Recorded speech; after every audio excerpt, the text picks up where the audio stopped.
अपने मुद्दों को जीतना चाहते हैं तो याद कीजिए किसानों ने अपने मुद्दों को सत्य और अहिंसा के रास्ते पे चल करके जीता था। किसान कानून लेकर के आए जो किसान विरोधी है, अग्निपथ योजना लेकर के आए जो नौजवान विरोधी है।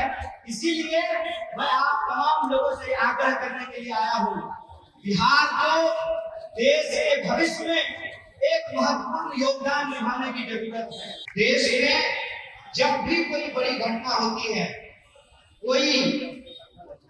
जब हमारे देश की सुरक्षा के ऊपर आंच आती है, उस आग में अपनी जवानी जलाने वाले लोग हमारे इलाके के लोग हैं।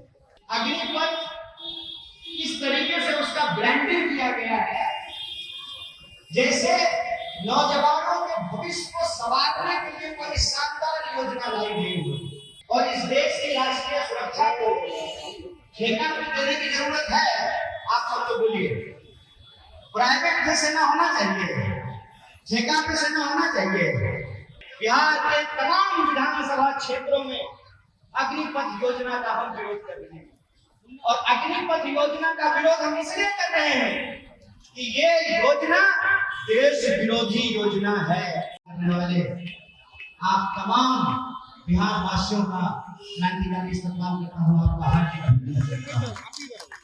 दोस्तों, मैं सबसे पहले धन्यवाद देना चाहता हूँ हमारे बिहार प्रदेश कांग्रेस कमेटी के अध्यक्ष आदरणीय मदन मोहन झा जी का मैं धन्यवाद देना चाहता हूँ। इस इलाके के पूर्व प्रत्याशी प्रवीण कुशवाहा जी का, और मैं देख रहा हूँ कि कांग्रेस पार्टी के तमाम फ्रंटल ऑर्गेनाइजेशन के लोग यहाँ मौजूद हैं। एनएसवाई के लोग हैं, यूथ कांग्रेस के हैं, महिला कांग्रेस के हैं, अल्पसंख्यक प्रकोष्ठ के हैं, व्यापारी प्रकोष्ठ के हैं। आप सब लोग यहाँ मौजूद हैं। मैं आपको विशेष रूप से धन्यवाद देना चाहता हूँ कि आपने मुझे इस महत्वपूर्ण सत्याग्रह में आने का अवसर प्रदान किया है और मैं विशेष रूप से कृतज्ञ हूँ इस इलाके के तमाम निवासियों का कि आपने कांग्रेस पार्टी के इस सत्याग्रह को अपना समर्थन दिया है, अपना साथ दिया है। दोस्तों, बिना किसी औपचारिकता के कुछ दिल की बात मैं आपसे करना चाहता हूँ। कोई राजनीतिक बात नहीं करूंगा, हालांकि मैं एक राजनीतिक व्यक्ति हूँ, लेकिन मैं आज राजनीतिक बात नहीं करूंगा। मैं आपसे कुछ दिल की बातें करना चाहता हूँ। जब अग्निपथ योजना की घोषणा की गई, उस वक्त ही मेरे मन में यह शंका पैदा हुआ कि इसका असर हमारे बिहार के लोगों के ऊपर पड़ने वाला है। इसकी वजह क्या है? अक्सर मैं वो कहावत बोलता हूँ, जाके पैर का फटे बीमारी होता जाने पेट बढ़ा। मैं वैसे परिवार से आता हूँ और हमारे जिले के साजन बाबू यहाँ मौजूद हैं, वो इस बात को भली बात जानते हैं। मेरे परिवार में 16 लोग आर्म फोर्सेस की नौकरी करते हैं और मेरे जिले में आप जाएंगे कोई ऐसा गांव नहीं मिलेगा आपको कि जहां के नौजवान आर्म फोर्सेस की नौकरी नहीं करते हैं। देश में जब भी कोई बड़ी घटना होती है, जब हमारे देश की सुरक्षा के ऊपर आंच आती है, उस आग में अपनी जवानी जलाने वाले लोग हमारे इलाके के लोग हैं। आप जब NH-21 से गुजरेंगे, NH-28 से गुजरेंगे और इंटीरियर इलाकों में जाएंगे तो हर गांव लगभग आपको शहीदों का द्वार देखने को मिलेगा। और कोई भी युद्ध रहा हो, चाहे कारगिल युद्ध हो या फिर बाद में की घटनाएं होती हैं सीमाओं पर, हम यह बात समझते हैं कि हमारे लिए आर्म फोर्सेस की नौकरी करना महज नौकरी नहीं है, ये गर्व की बात है। ये गर्व की बात इसलिए है कि नौकरी अपनी जगह पे है। नौकरी करने से परिवार को एक स्थायित्व मिलता है, उसके भरण पोषण का इंतजाम होता है। लेकिन जब आपको सेना में सेवा देने का मौका मिलता है तो आप गर्व से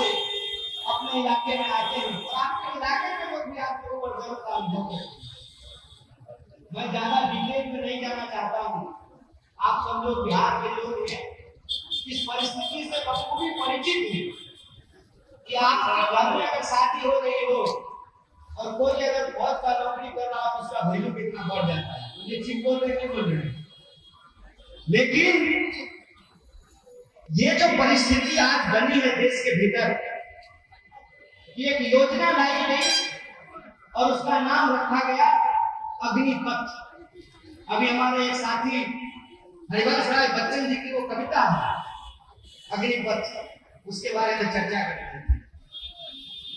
अग्निपथ इस तरीके से उसका ब्रांडिंग किया गया है जैसे नौजवानों के भविष्य को संवारने के लिए कोई शानदार योजना लाई गई हो।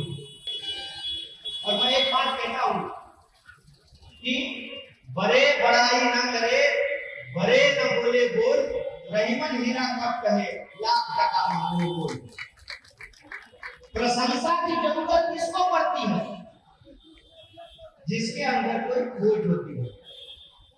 आप हमको बताइए, जो सामान अच्छा होता है उसका प्रचार करने की जरूरत पड़ता है? उसको लोग मुहे मुहे प्रचार हो जाता है। लेकिन जिस सामान में कुछ खोट हो उसका प्रचार खूब होता है। बोलिए ये अनुभव है तो नहीं आप लोगों का? किसी कंपनी की चीज अगर अच्छी हो तो उसको एडवर्टाइजमेंट देने की जरूरत नहीं होती है। लेकिन कोई कंपनी को अगर अपना सामान बहुत ज्यादा बेचना हो तो उसको ज्यादा प्रचार करना पड़ता है। यह सरकार कोई योजना लेकर के आती है, उस योजना की जरूरत क्या है इसके बारे में बात नहीं करती है। उस योजना को लाने से देश को क्या फायदा होगा, सिर्फ फायदा और फायदा देना चाहिए। लेकिन सबसे पहले जरूरत पे बात होनी चाहिए, और जरूरत पे जब आप बात करेंगे तो आपको अपने आप समझ में आ जाएगी कि हमको इस फायदे की जरूरत ही नहीं है। पहली बात ये कि क्या इस देश में सेना की और इस देश की राष्ट्रीय सुरक्षा को ठेका पे देने की जरूरत है? आप सब लोग बोलिए। प्राइवेट में सेना होना चाहिए, ठेका पे सेना होना चाहिए। अब मैं इसको एक उदाहरण से समझने की कोशिश करता हूं। सब पत्रकार बंधु यहाँ मौजूद हैं। आपकी नौकरी परमानेंट हो और आपके सर पे टर्मिनेशन का तलवार लटक रहा हो, कौन सी मनोदशा आपके लिए अच्छी होगी? आप बता दीजिए, बोलिए। दिल की बात है, राजनीति की बात नहीं। टर्मिनेशन का तलवार आपके सर पे लटक रहा हो, ये अच्छा है कि परमानेंट आपके पास सेवा देने की व्यवस्था हो, ये अच्छा है? एक बता दीजिए। परमानेंट की व्यवस्था है। जब परमानेंट की जरूरत आप मीडिया में महसूस कर रहे हैं तो आपको यह महसूस नहीं होता है कि सेना में भी परमानेंट होना चाहिए? कोई नौजवान जब बंदूक लेकर के देश की सुरक्षा में खड़ा हो तो उसको किसी बात की चिंता नहीं होनी चाहिए ना, कि अगर हम सर्वोच्च बलिदान अपना देंगे तो हमारे परिवार का क्या होगा, हमारी पत्नी का क्या होगा, हमारे बच्चे का क्या होगा, यहाँ से लौट करके जाएंगे तो गांव में क्या करेंगे? क्या आप इस देश की आर्म फोर्सेस को इस मनोदशा में डालना चाहते हैं? अगर ये सही है, अगर सरकार को लगता है कि नहीं डालना चाहिए, सेना को ठेका पे डालना चाहिए, तो मैं एक सवाल पूछना चाहता हूँ। मंत्री लोग अपने बेटा को कहेंगे अग्निपथ योजना में शामिल करा रहा है, मुझे बताइए तो। मंत्री का बेटा बनेगा बीसीसीआई का सेक्रेटरी, किसान मजदूर का बेटा किसको मिलेगा ठेके की नौकरी? बोलिए ये सही है? ये बेईमानी है। और इस बेईमानी के खिलाफ, इस झूठ के खिलाफ भारतीय राष्ट्रीय कांग्रेस आज पूरे देश में सत्याग्रह कर रही है। इसी वक्त जब हम यहाँ मौजूद हैं, बिहार के तमाम विधानसभा क्षेत्रों में अग्निपथ योजना का हम विरोध कर रहे हैं। और अग्निपथ योजना का विरोध हम इसलिए कर रहे हैं कि ये योजना देश विरोधी योजना है। ये योजना इस देश के युवाओं के भविष्य के साथ विश्वासघात है।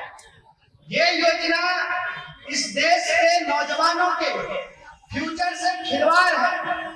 ये इसलिए है कि आप मुझे बताइए कि आप अस्थायी सेवा को घटा करके 4 साल क्यों करना चाहते हैं?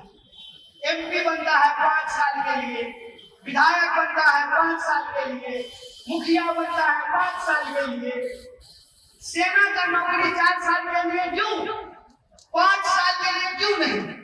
ये सवाल आप सोचिए। 5 साल के लिए इसलिए नहीं कि इस देश में एक एक्ट बना हुआ है, ग्रेच्युटी एक्ट, मजदूरों की सुरक्षा के लिए, मजदूरों के हक के लिए कानून बने हुए हैं कि अगर आप 5 साल नौकरी करेंगे, 5 साल सेवा देंगे तो आपको सुविधाएं देनी पड़ेगी।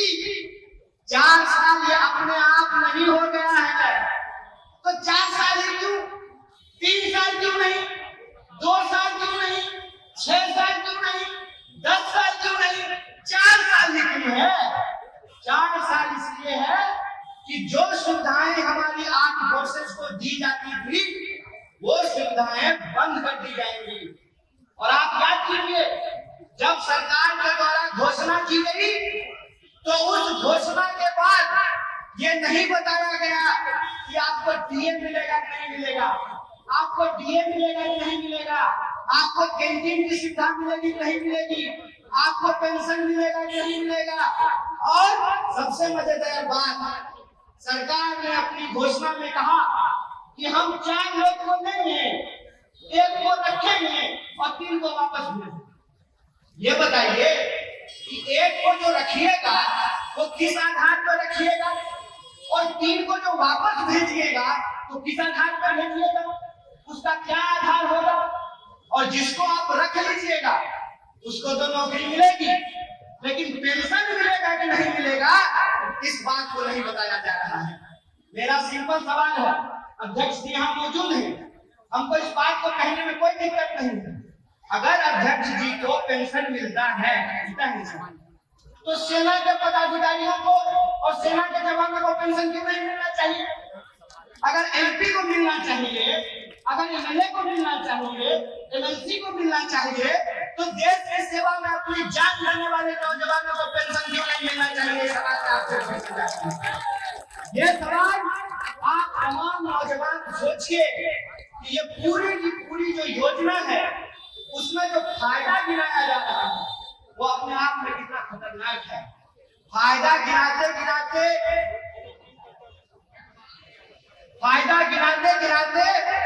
एक तो भाजपा के नेता ने कहा कि अगर आप सेना की नौकरी करेंगे, अग्निवीर बनकर के आएंगे तो आप बढ़िया ड्राइवर बन सकते हैं, आप बढ़िया नाई बन सकते हैं, आप बढ़िया धोबी बन सकते हैं, एक भाजपा के नेता ने कहा। दूसरा जो है भाजपा का नेता, वो तो और कमाल किया, वो तो बोला कि अगर हमको बीजेपी दफ्तर में चौकीदार का जरूरत पड़ेगा तो हम अग्निवीरों को प्राथमिकता देंगे। ये जो परिस्थिति देश के अंदर बनाई जा रही है, इस परिस्थिति को हम तमाम लोगों को समझने की जरूरत है। हमको समझने की जरूरत है कि आज देश के भीतर जो नौजवानों की हालत है, जो बेरोजगारी का आलम है, उसके खिलाफ हमको खुलकर बोलने की जरूरत है। बेरोजगारी का जो सवाल है उसको जब आप गौर से देखेंगे तो ये पहली बार नहीं हुआ है। याद कीजिए आप, रेलवे की भर्ती में गड़बड़ी हुई थी, रेलवे की भर्ती में गड़बड़ी के खिलाफ इस बिहार के नौजवान सड़कों पर उतर करके आए, और जब नौजवानों ने विरोध किया तो रेल मंत्री आकर के प्रेस कॉन्फ्रेंस किए और उस योजना में परिवर्तन किया गया। मैं कहता हूं कि अपने हक और अधिकार के लिए हमको लड़ना पड़ता है, अपने हक भूख के लिए हमको लड़ना पड़ता है, और जहां तक लड़ने का सवाल है इस बात को याद रखिएगा, सत्य और अहिंसा के रास्ते पे चल करके जीती जा सकती है। आप अगर अपने मुद्दों को जीतना चाहते हैं तो याद कीजिए, किसानों ने अपने मुद्दों को सत्य और अहिंसा के रास्ते पे चल करके जीता था। देश में आज ऐसी परिस्थिति है कि ये जो भी योजना लेकर के आते हैं, किसान कानून लेकर के आए जो किसान विरोधी है, अग्निपथ योजना लेकर के आए जो नौजवान विरोधी है।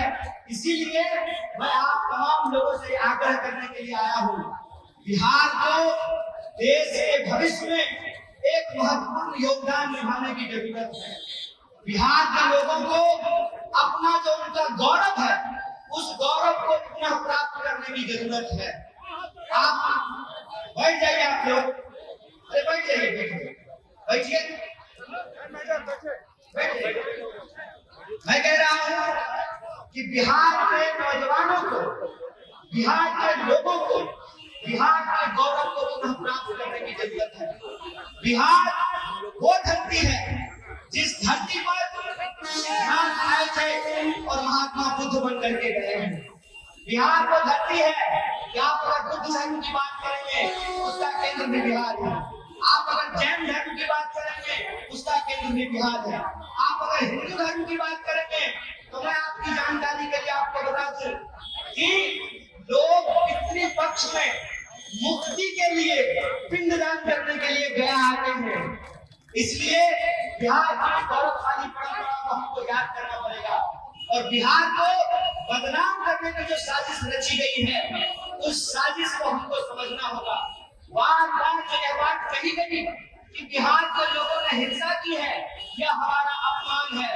हमने हिंसा नहीं की है, आपने हमारे भविष्य के साथ विश्वासघात किया है। हमने अपना आक्रोश व्यक्त किया है।